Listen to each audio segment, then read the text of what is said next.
It is quite apparent that even after 20 years of self-assessment, many people are still confused about what tax they're paying and when to pay it. This quote was from an old client of mine who was originally from Barra. He was content to pay a certain amount of tax, but certainly no more than he absolutely had to. This week will be most relevant if you are self-employed, but it will also be of interest to anybody who is on PAYE and does in fact have to pay additional tax at various times in the year. If you've got tax to pay, then you'll find that this is a very useful address. Alternatively, just Google Pay Self-Assessment Tax and you'll soon find it. The payment system is based on a series of 3 payments: a payment on account, a payment account, and a balance. But the balance is paid at the same time as the first payment account for the following year.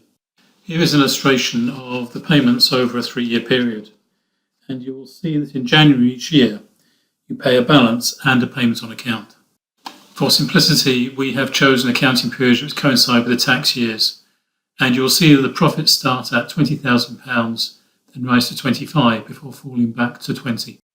For 2014, there is a payment on account in January 2014, another in July 2014, and a balancing payment in January 2015.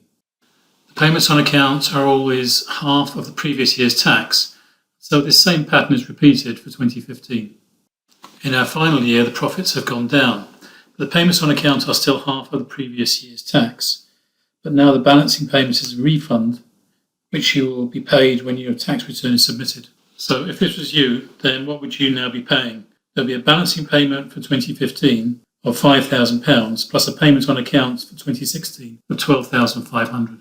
In reality, in this example, you would have reduced your payments on account for 2016 so that you did not overpay your tax in the first place. You would probably reduce your second payment on account to £7,500.